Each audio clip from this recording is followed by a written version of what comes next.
भारत के स्वतंत्रता संग्राम के इतिहास में सुभाष चंद्र बोस का नाम साहस, त्याग और अटूट राष्ट्रभक्ति का प्रतीक है।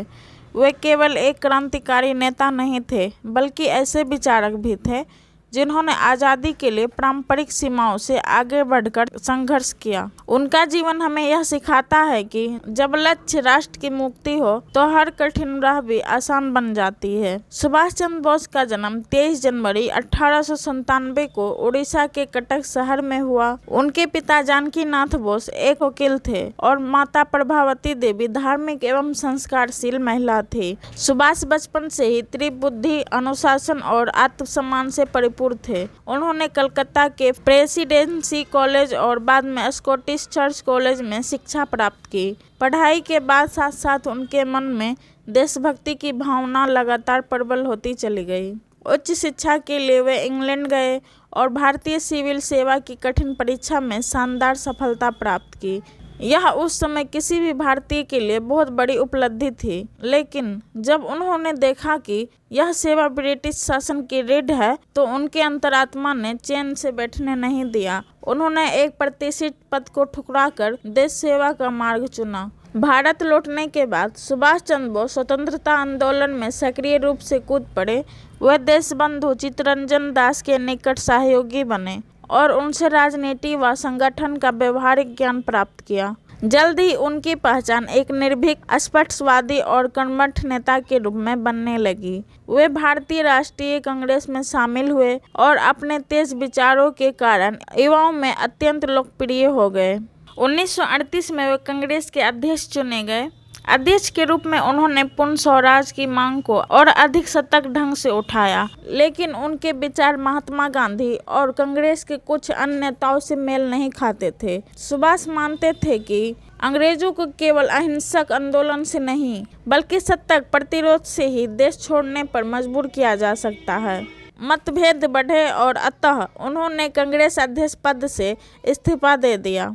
इसके बाद उन्होंने फॉरवर्ड ब्लॉक की स्थापना की, जिसका उद्देश्य स्वतंत्रता संग्राम को तेज करना था। ब्रिटिश सरकार ने उन्हें नज़रबंद कर दिया, लेकिन सुभाष चंद्र बोस असाधारण साहस के व्यक्ति थे। 1941 में वे भेष बदलकर भारत से निकलने में सफल हुए। यह उनके जीवन की सबसे रोमांचक घटनाओं में से एक थी। उन्होंने जर्मनी और बाद में जापान जाकर भारत की आज़ादी के लिए अंतर्राष्ट्रीय समर्थन जुटाने का प्रयास किया।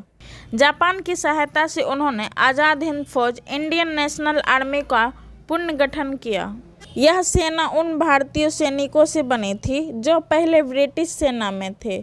सुभाष चंद्र बोस ने सैनिकों में अद्भुत जोश भरा और उन्हें यह विश्वास दिलाया कि वे भारत को आज़ाद करा सकते हैं। उनका प्रसिद्ध नारा, तुम मुझे खून दो मैं तुम्हें आज़ादी दूंगा, आज भी रोंगटे खड़े कर देता है। 1943 में उन्होंने आज़ाद हिंद सरकार की स्थापना की और स्वयं उसके प्रमुख बने। इस सरकार को कई देशों में मान्यता दी।